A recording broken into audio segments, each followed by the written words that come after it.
Olá a todos os participantes do Condec, o meu nome é Alex Braga, eu também sou um participante do Condec, assíduo, assisto todos os vídeos do Condec e fui convidado a vir aqui falar um pouco para vocês sobre a minha história, sobre a minha recuperação.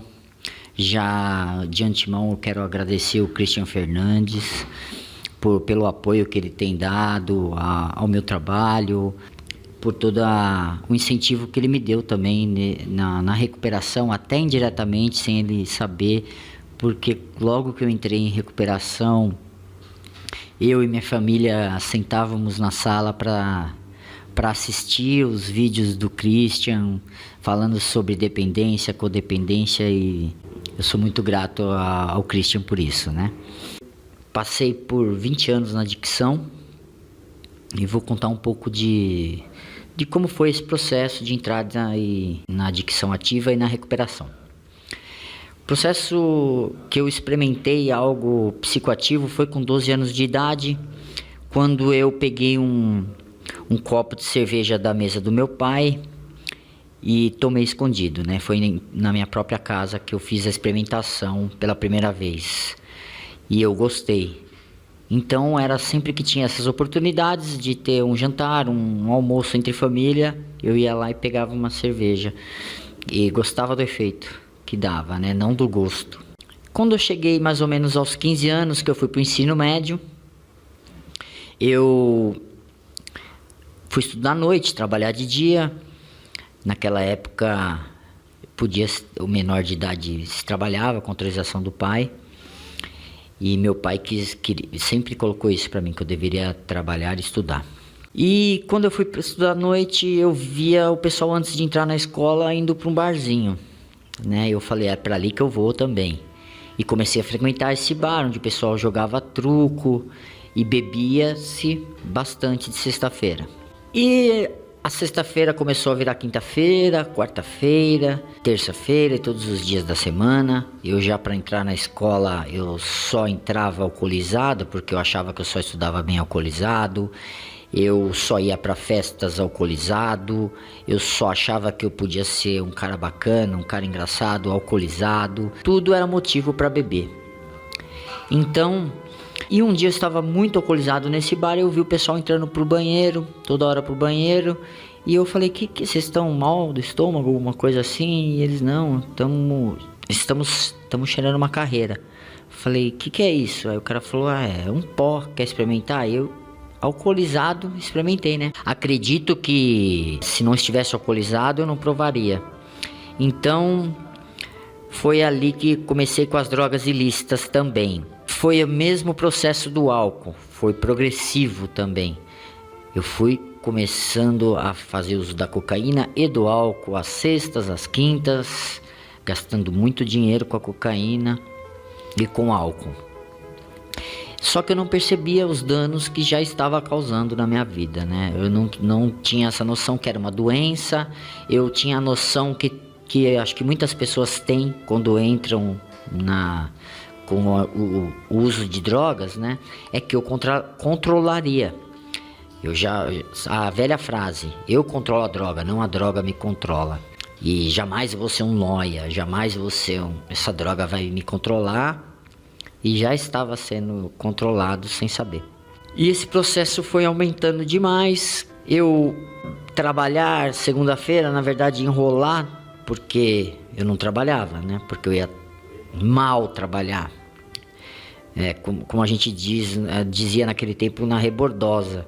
Então eu ficava fugindo no serviço do meu chefe, ia pro banheiro, ia para outro andar e só enrolava. Quer dizer, não estava conseguindo mais produzir como eu produziria sem o uso. E eu estava em plena ascensão na minha carreira, né? O banco que eu trabalhava estava muito disposto a investir em mim e estava pagando um curso de inglês para mim poder, porque nós tínhamos uma filial em Nova York, então eles preferiam pessoas solteiras, né, que fizessem essa opção de ir para lá, para trabalhar na filial lá. Eu queria muito, só que a droga começou a impedir de eu produzir no curso, de eu produzir no trabalho. E conclusão, né, eu já não ia mais no trabalho de segunda-feira, eu ia atrás de atestados médicos falsos, E eu perdi esse emprego.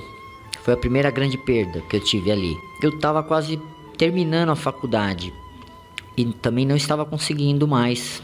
Terminando, mas eu sabia que não ia passar aqui no último ano. E foi então que eu falei, preciso parar com isso. Eu comecei a ter uma percepção de que eu precisava parar. E eu falei, vou entrar na igreja, eu vou para a igreja. Fui para a igreja, fiquei bastante tempo sem usar, mas eu já era um doente da dependência química e não sabia. Porque aonde eu iria, a doença iria comigo, né? Então a doença foi comigo para dentro da igreja também. Me casei dentro da igreja, conheci uma pessoa, tive um filho. Eu já tinha um outro filho fruto de outra relação, que foi na adicção ativa, que não foi planejado, porém é muito amado, né, por mim, mas não foi planejado. Foi como todo mundo tem problemas na vida, eu também comecei a ter problemas normais, problemas que qualquer pessoa pode ter, conjugais, financeiros. E na cabeça do dependente químico, quando ele tem um problema, quando ele tem uma situação difícil, a primeira opção que se apresenta para ele é o uso de drogas. Se apresenta outras opções de saída do problema também, de enfrentamento do problema, mas a primeira que apresenta é usar drogas. E o dependente químico, muito provavelmente, se não conhece sobre a doença que ele tem, ele vai fazer uso, e eu fiz uso de novo. Comecei a fazer uso dentro de casa, escondido da minha esposa, e já começou a consumir toda a minha vida sentimental, financeira, física, e comecei a ter perdas evidentes com a dependência. E já não tinha mais dinheiro para bancar o vício, a adicção da cocaína. E um certo dia outra pessoa falou para mim, por que você não experimenta o crack? Que é mais barato, o efeito muito mais poderoso. E eu experimentei o crack. E quando eu comecei a fazer a experimentação do crack, toda a progressividade da doença acelerou. O crack é muito mais progressivo, e aí eu comecei a usar muito crack, e a minha esposa evidentemente descobriu, ficou muito envergonhada, não quis contar para minha família e escondeu. Acho que, não sei se sentia culpada, mas ela, como muitas mulheres pensam, né, o amor, a dedicação dela bastaria para mim deixar o crack. Infelizmente a gente sabe que não é assim. Não é por falta de amor que nós já desenvolvemos essa doença, né? Porque nós abusamos do uso até chegar ao ponto de se tornar uma doença crônica, aguda, sem ter informação, sem ter conhecimento, que poderia nos tornarmos doentes esse uso. Então ela tentava de várias maneiras, com muito carinho, com muito amor, mas eu não entendia que eu era uma pessoa doente, e eu continuava na insanidade, no uso. Chegou ao ponto dela ter que se trancar dentro do quarto, porque senão eu por várias vezes eu arrombei a porta do quarto para pegar dinheiro da minha esposa. Nunca bati nela, né? Nunca tive nenhum evento violento com a minha esposa, mas a violência psicológica foi muito maior, eu acredito, né? Por várias vezes eu levei o salário dela, por várias vezes eu usei crack na sala e meu filho dormindo no quarto, e meu filho poderia ter até acontecido alguma coisa com meu filho, eu nem perceberia que aconteceria, né? Graças a Deus nunca aconteceu. E chegou ao ponto que ela foi embora de casa. Ela não aguentou mais aquela situação, e foi onde o que aconteceu comigo é o que acontece com 86% da pessoa que tem a doença da dependência química. Ela atinge um ápice aos 31 anos, em média, de acordo com a pesquisa da doutora Maria de Fátima Rato Padim. 86% desses casos, de quem cuida desse dependente, é a mãe. Então a mãe, quando está numa idade de ter o seu descanso, de ter o seu conforto, por todo o esforço, pelo todo o trabalho merecido que ela teve na vida, ela tem um problema de volta muito grande dentro de casa, que é cuidar de um filho dependente químico. Esse número é muito importante. 86% dos casos de dependentes químicos, quem fica com esse dependente é a mãe. eu também fui mais um nesse número, né? A minha mãe me acolheu na casa dela com meu pai e mais uma vez a doença foi comigo e cada vez maior, cada vez pior. Essa doença se agravando muito e eu cometi várias insanidades na casa dos meus pais, né? Porque, pelo contrário do que muitas pessoas pensam, o dependente químico, ele sente as coisas, ele tem um certo entendimento do que ele está fazendo e isso gera uma depressão muito grande nele, gera um desconforto muito grande, uma tristeza, uma melancolia muito grande, porque ele não consegue parar de usar e ele sabe que ele comete atos insanos e esses atos insanos magoam, entristecem as pessoas que nós amamos. Quando passa o efeito da droga, a depressão ela se torna muito forte. Essa dor psicológica é maior do que a abstinência física. Então chegou ao ponto dos meus pais guardar a geladeira dentro do quarto deles, por exemplo, porque se meu pai comprasse um frango para fazer no final de semana, eu roubaria para vender e consumir crack. Meu pai teve que gradear a casa toda, porque não era para mim não fugir de casa, era para mim não entrar, né? Porque se eu entrasse, certamente eu furtaria as coisas. Só que meu pai tinha muito medo desse meio do crack. O meio do crack é muito violento e ele tinha um medo absurdo de eu morrer nesse meio. Então foi quando ele fechou uma parte da casa e deixou lá um quarto. Ele deixou um quarto pequeno no fundo da casa para que eu fosse usar drogas lá. E ainda por cima ele deixava todo dia de manhã 10, 20 reais para mim matar a primeira abstinência do dia, que era muito forte. Muito forte. O grau de desespero, o grau de desinformação da minha família também estava no ápice. Eles não tinham nenhum tipo de ajuda, nenhum tipo de informação e não sabiam que era uma doença. Para eles era uma sem-vergonhice, para eles era uma safadeza, era uma falta de moral. E eles pediam ajuda para os vizinhos diziam bate, eles batiam. Os vizinhos falavam põe para fora, eles tentavam pôr para fora, chama a polícia, eles chamavam a polícia. Eles faziam o que os outros falavam, mas nunca chegou uma pessoa com informação para minha família adequada, né, no caso. E o resto das pessoas também exclui muito o familiar do dependente químico, né? Aí ninguém chama mais o seu familiar para uma festa de família, ninguém mais chama o seu familiar para um evento social, e o próprio familiar também começa por vergonha, se excluir da sociedade, porque tem muita vergonha do que vem acontecendo com o seu ente querido. E foi acontecendo esse processo também com a minha família, né? Por várias vezes, assim, meu filho vinha em casa, porque minha mulher nunca impediu dele vir me visitar. Só que eu não conseguia ver o que eu estava me tornando, não conseguia mais ver a tristeza que eu estava causando. Por várias vezes meu filho chamava pai lá de cima de casa, porque minha mãe não permitia que ele fosse até aquele quarto, né? Eu não ouvia, eu não conseguia pensar em outra coisa a não ser na droga. Um dia meu pai disse uma frase pra mim que me marcou muito, que ele disse que essa droga era tão terrível que ela matava a pessoa aos poucos, que era melhor que matasse de uma vez, que as pessoas sofreriam menos. E falou pra mim, por que você não vai embora daqui? E eu sentia que eu tava causando. Eu não queria também causar mais aquilo. Eu já achava que eu ia morrer no crack, porque eu não via a saída do crack. Eu não conseguia entender na minha cabeça que uma pessoa conseguiria ficar um dia sem usar crack na situação que eu estava, o uso agudo crônico todo dia. E eu fui para as ruas, eu fui morar nas ruas, né?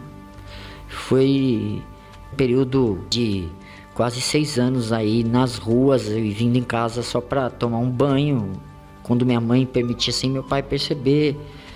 E o primeiro dia nas ruas foi terrível para mim, quando eu fui para as ruas, né? O crack dá muita sede, crack dá uma sede terrível. Eu queria muito beber água, ia nos bares pedir, era sempre... O usuário de crack é muito tratado, some, sai daqui nóia, sai daqui lixo, eu já não tinha... E eu vi um morador de rua mexendo no lixo, tomando Coca-Cola do lixo, aí eu falei, vou fazer isso também. E foi aí que eu comecei a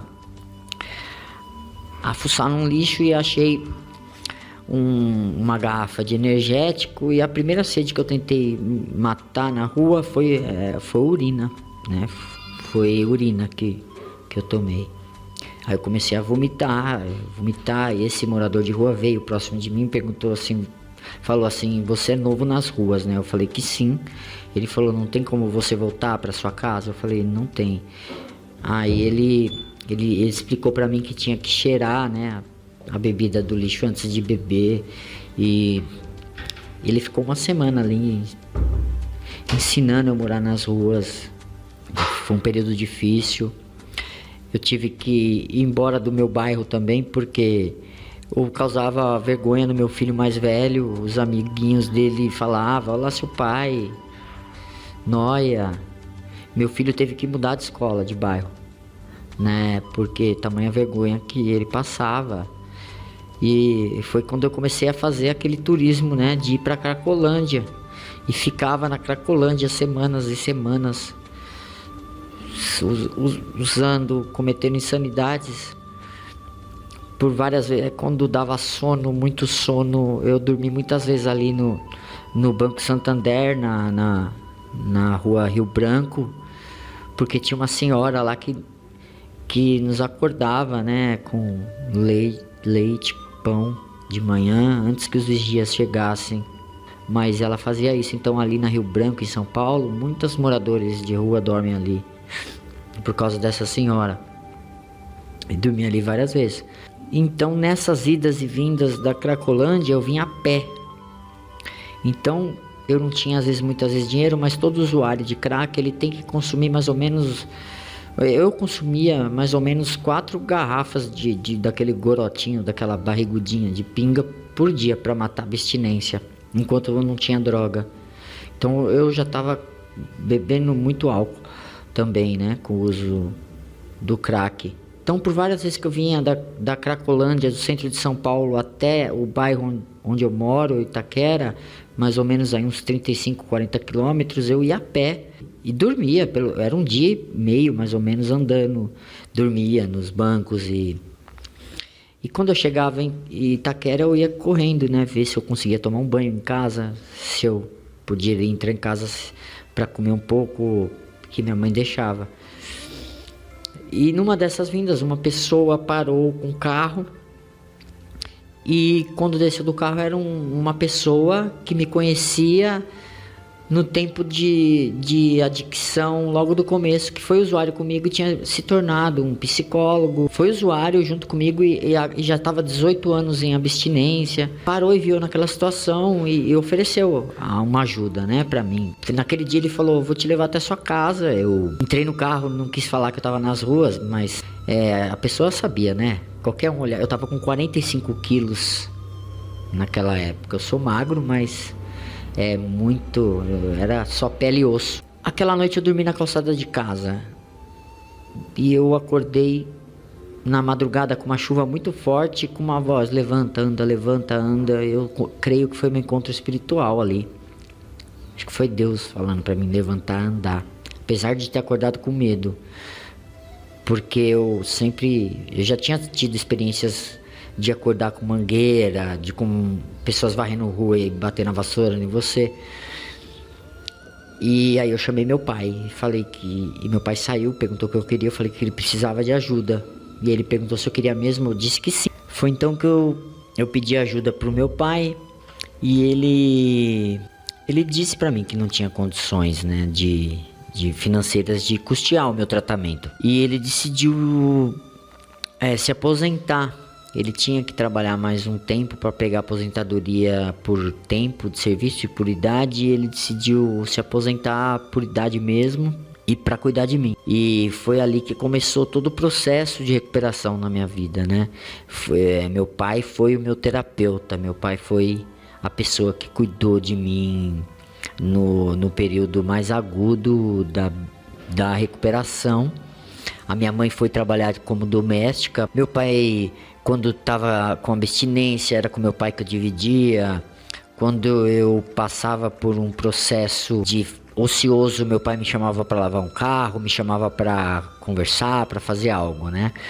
Eu fiquei assim durante 3 meses. 3 meses eu não saí de dentro de casa, não pus o pé para fora de casa.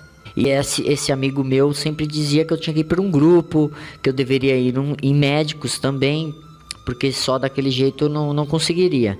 E foi então, eu e minha família fomos pro grupo que eu frequento hoje, que é o Amor Exigente.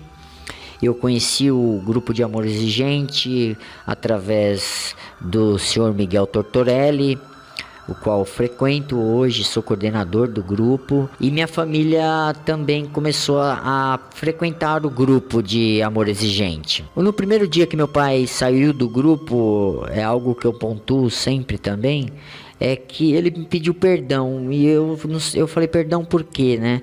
E ele falou assim, porque hoje eu sei que você tem uma doença, que você precisa de tratamento. Foi até um alívio para ele, ele disse para mim que hoje eu sei que eu não criei um mau caráter, que eu não criei uma pessoa de má índole, e que você tem uma doença e que é tratável. E eu sempre achei o contrário. Ele quis pedir perdão, a gente se abraçou, a gente chorou muito. E foi ali que fui dando os primeiros passos na recuperação, através do seu Miguel, que foi também ressocializando, né, me ressocializando.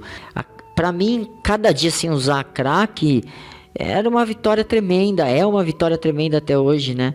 Porque eu não conseguia me enxergar sem um dia sem usar crack. A depressão era tão forte na minha cabeça, da dor que eu sentia, que ou eu cometia suicídio ou eu usava crack. Então, para uma pessoa que é crônico, agudo de crack, ficar um dia sem usar, ele entra numa motivação grande. Ficar 2, 3, uma semana, 10 dias, essa motivação cresce muito. E se tiver um tratamento adequado, onde entra aí a motivação dos ganhos, né, que você tem com a recuperação, é muito produtivo. E através do Miguel, ele me encaminhou para o AME Vila Maria, aqui em São Paulo, que é um lugar de referência no tratamento da dependência química. Excelente lugar, é um lugar onde realmente as pessoas trabalham ali por amor, por dedicação. São pessoas todas especialistas em dependência química, os melhores profissionais da área, tudo de graça. Medicação, os médicos, né? Eu fiz uma bateria de exames logo que entrei, e grupos. Isso foi me ajudando muito, né? O grupo, os médicos, a espiritualidade. Eu comecei a ter armas na guerra. Eu comecei a ir para a batalha não mais desmunido de armas, e sim a luta começou a se equilibrar. E isso foi me empolgando muito, foi me dando muita motivação. O seu Miguel por várias vezes me convidou para eu sentar com ele eu tive a oportunidade de estar com o seu Miguel Tortorelli ao lado de ministro.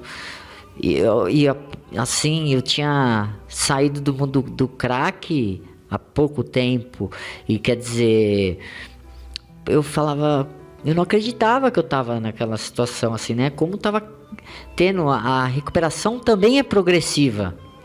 A doença é progressiva, mas a recuperação também é progressiva. E a progressividade da sua recuperação vai depender do grau que você entra em recuperação, que você abraça a sua recuperação. E eu abracei mesmo. Eu troquei de amigos, lugares, segui à risca esse processo, né? Hoje, todos os amigos que eu tenho são pessoas de segurança para mim, né? É o seu Miguel Tortorelli, é o Júlio, o Marcelo, o pessoal do grupo do Amor Exigente. São pessoas que eu sei que não vão me oferecer droga, que se um tiver meio mal, um vai segurar na mão do outro, quer dizer, um dá essa segurança pro outro, né? É um corpo ali unido, que um alimenta o outro de muita recuperação. E eu fui me informar sobre esse assunto, né? Porque eu tinha que saber sobre a minha doença, eu tinha que conhecer sobre a minha doença, porque eu notei que eu sofri por anos, e a minha família também sofreu por anos, por pura falta de informação. porque a gente desconhecíamos que aquilo era uma doença. Então, eu agreguei isso à minha recuperação. Então, todo momento ocioso que eu tive ali nos primeiros anos, eu comecei a estudar, tinha curso eu ia, tinha palestra eu ia, o São Miguel me envolvia em vários trabalhos, eu ia, e eu comecei a estudar, a andar com pessoas muito influentes no meio, pessoas que conhecem muito o assunto, que foram me ensinando, foram me encaminhando, né? Agradeço muito a doutora Valéria Rocha Brasil, a doutora Maria Fátima Rato Padim, que são pessoas que me ensinam assim, né? Não teria nem porquê de elas estarem assim ao lado de uma pessoa como eu, mas elas têm essa visão magnífica, bacana de ensinar a gente que quer aprender sobre o assunto. São pessoas que me incentivam, o Paulo Leme, né, do movimento Vale a Pena, que é um cara que me ensinou também bastante, que me deu a primeira oportunidade de emprego na minha ressocialização, a primeira pessoa que acreditou de dar um dinheiro para mim trabalhar e me dar um sustento. Então, eu creio que foi um grande milagre que aconteceu na minha vida, essas pessoas que Deus foi colocando na minha vida, né? Deus viu o meu coração, o meu desejo de querer ficar limpo e foi me abençoando com pessoas maravilhosas, por um caminho maravilhoso que me levou até onde eu estou hoje, né? Hoje eu estou estudando pela Unifesp, o curso de terapeuta em aconselhamento e dependência química, porque eu ganhei uma bolsa de estudo da doutora Maria de Fátima. Eu estou vestibulando para a Faculdade de Assistência Social da Unip, porque também tem pessoas que estão me incentivando muito isso. Eu estou aí há 3 anos nessa caminhada em recuperação, mas com muito alicerce. Envolvi nesse caminho 2 trabalhos muito bacanas que as pessoas que devem estar assistindo aí, muitas devem conhecer, né? Que é o site Escola do Saber, que é www.escoladosaber.com, onde lá a gente desenvolve o tema da dependência química com a ajuda de vários doutores, vários parceiros nos ajudando. Acessem lá, dá uma olhada, tem muitos estudos lá gratuito, tudo acesso gratuito, que eu senti a necessidade de levar informação para as pessoas. E esse site foi dos sonhos que eu tive na minha recuperação e que eu ainda estou concluindo, porque ele não para de crescer. A fanpage Papo Cabeça, que a doutora Valéria me ajudou a criar, também me incentivou demais a criar, deu o primeiro empurrão para mim criar, e hoje está levando informações para muitas mães, muitas pessoas que não têm o conhecimento ou que precisam de ter conhecimento sobre a doença que seu filho tem, que seu marido tem, que seu irmão tem. Através dessa fanpage, lá também nós mostramos todo o trabalho que eu realizo no meu voluntariado, na dependência química, que é muito grande hoje. Então, tive o desejo também de ajudar, porque dói muito para mim ver outra pessoa naquela situação que eu estava. Eu acho que também é um modo de eu retribuir para Deus um pouquinho só do que Ele me deu, só um pouquinho, porque nunca vou pagar o que Deus fez para minha vida, nunca.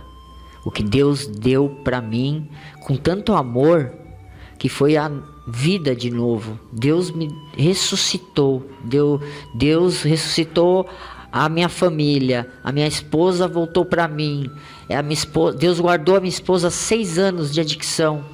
Então, eu nunca vou pagar o que Deus me fez, mas eu tento de alguma maneira retribuir ao meu Deus, ajudando as pessoas. A gente fala muito, né? Saqueando lá mais um do inferno para dar uma nova chance, e cada vez mais estudando, porque eu acho que eu tenho que levar uma ajuda, mas uma ajuda de qualidade, né? Uma ajuda com conhecimento, uma ajuda muito pautada. E quando eu também não conheço, aí eu tenho todo esse rol de amigos que me ajudam, auxiliam, que me dão um grande apoio.